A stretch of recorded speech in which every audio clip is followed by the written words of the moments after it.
Oh, I have one. Okay, yay, okay. Dying on an amusement park ride.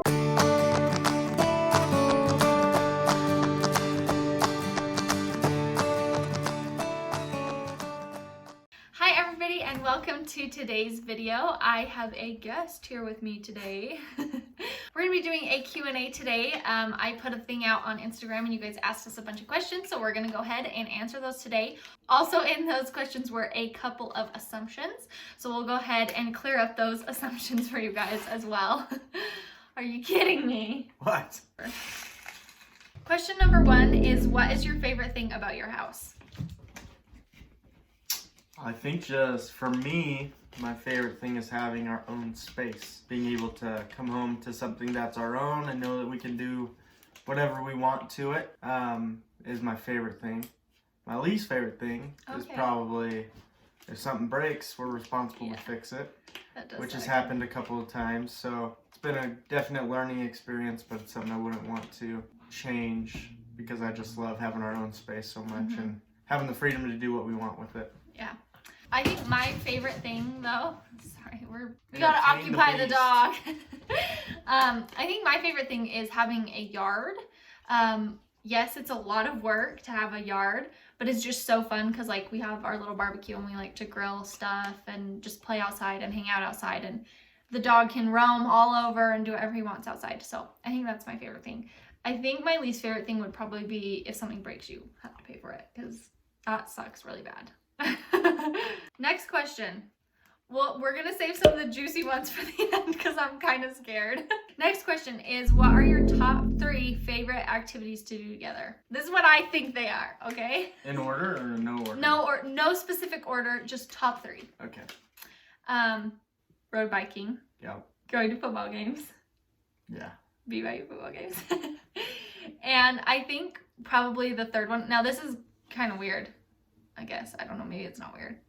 I think just like spending time with each other in general, because we're not really the kind of people that have like our own activities, I guess. And I know that's super weird, and that's okay if you do have your own activities, but we just do absolutely everything together. So when we're hanging out with the dog, we're together. When we're outside, we're together. When we're making food, we're together. When we watch TV, we watch all the same shows together. So I think just being together in general is probably a big one. Yeah. What would you say?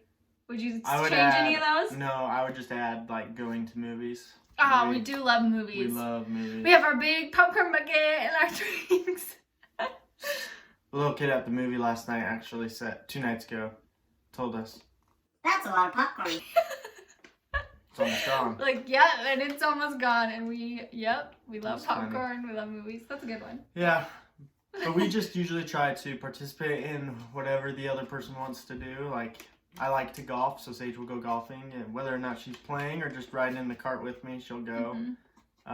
Obviously, if we want to go by ourselves or do things by our lonesome, we are okay with that as well. Sometimes we definitely do go by ourselves, but I would say more often than not we don't. Like the things that we do by ourselves now too are like, I have my exercise classes that I go to, but you're still at the gym, so I don't know. Anyways, we're gonna do a juicy one, and then we're gonna do a normal one, and then we'll get back to the juicy stuff. Okay, so this one is babies. Oh boy. I'm terrified to answer this. Okay, so they said, I know you said 2 years ago, or 2 years a long time ago, you will make cute babies. Well, thank you. I appreciate that. Do you want to answer this one? Yeah, babies will come when they come. It's always a topic of conversation in our marriage. It's something that we want. We definitely want more than one, and we talk about it often. So it's something that will happen when it happens, and we're just trying to be really prayerful about the right time to start our family and receive inspiration for that. And luckily I'm married to Sage, who receives a lot of inspiration, so you're so sweet to me. That's my answer. Your biggest irrational fear? I don't even know what that means. What's irrational? Like something that you know would never happen. Like, so this is an example that anything is possible. This is something that I don't have anymore, but I used to have when I was a kid. A shark in the swimming pool. That's an irrational fear. Like that, you know that's not gonna happen. There's no way that the floor's gonna open and a shark's gonna pop out, right? That's ridiculous. That's not ridiculous. Tell me you haven't felt that before. I haven't felt that before. What? Okay, comment down below or let me know if you felt that. That's a thing. It's on Instagram. People talk about it all the time. No. I think my current biggest irrational fear is to go outside in the backyard in the dark to take the dog potty, and then I'm gonna get attacked by a person, an animal. I have no idea, something. Oh, I have one. Okay, yay, okay. Dying on an amusement park ride is my biggest fear. Okay. I'm scared of heights, and like my seatbelt or the little chair thing coming loose, and I'm like holding on for dear life. It scares the crap out of me. That's And very scary. I can't go on some rides because of that, and I'll admit What it. rides? The rocket. Oh, that's why you don't like them. Yeah.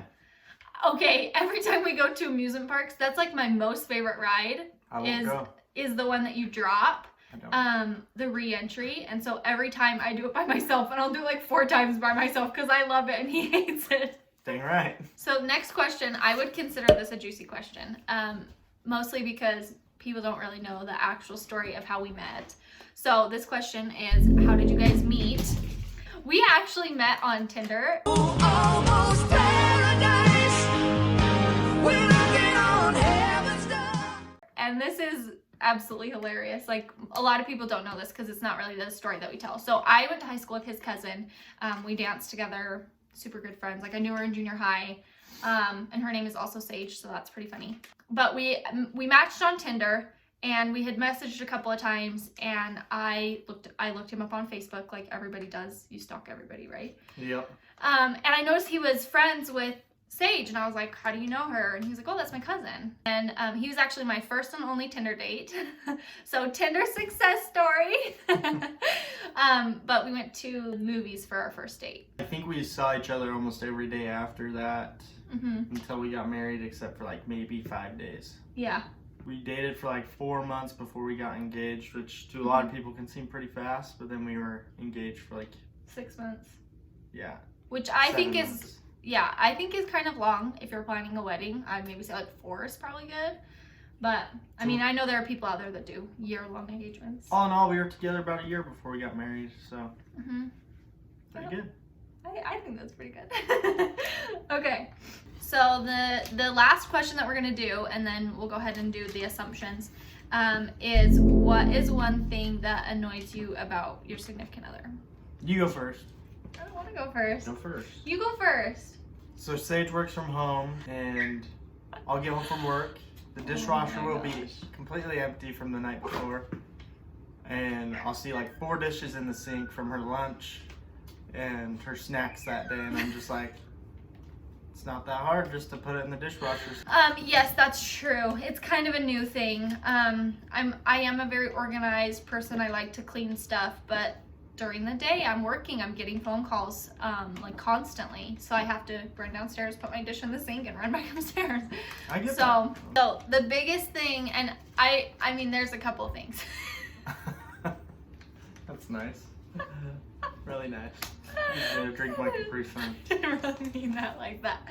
I think the biggest thing that bugs me or annoys me is when you take a long time to respond.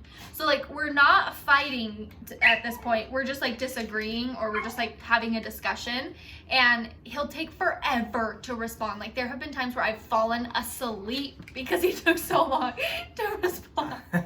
Mission accomplished.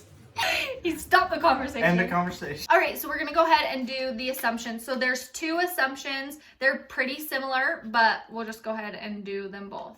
So, well, I guess this one's kind of a question, but I think it's an assumption. It says, how are you guys seriously the cutest couple to ever live? I don't think that's true. I don't think that's true either. I think that we're just pretty normal, and we have a normal life, and we have hard days, and we have, we have fights and arguments, and so I think we're cute. I think we're really cute, but maybe probably not the cutest. Yeah, we're cute. Okay, the next one kind of goes into that, but the assumption is you guys literally never fight. Like, it's not an opinion. You're just too perfect. We fight. We fight. We have conversations, we have disagreements, and we work through them. We've had a couple of big fights, but we got through it and it's okay. I would say we just have like minor disagreements, but we are getting better at talking through things and understanding what the other person's trying to say, because we both have different communication styles. One thing I would suggest though that we did is we ended up seeing a counselor to help us learn how to communicate with one another, which I think was super helpful. I would suggest that to almost anybody before you get married, to go just have one appointment with a counselor and just learn communication techniques and ways to figure out how your spouse or your future spouse likes to talk together, because it will change everything, and it definitely made our marriage better. So. Yeah, and I mean, if you're at the point where you can't afford a therapist or your insurance doesn't cover it or something, there are tests and things you can do online. I mean, definitely find an accurate one. Don't just take any test, but you can find out more about your communication style just so that you can communicate with your significant other, and it makes the hard times, which do come for everybody, it makes them a lot easier. Thank you guys so much for watching. This was super fun to film. What are you doing? I love you guys. If you guys have any other questions or want to know anything else, you can comment down below. You can DM us, anything. We'll answer all your questions. And thank you so much for watching. I'm so thankful for the support, and I love that we have so many subscribers and viewers. So don't forget to subscribe and like this video, and we will see you next time. Bye. Bye.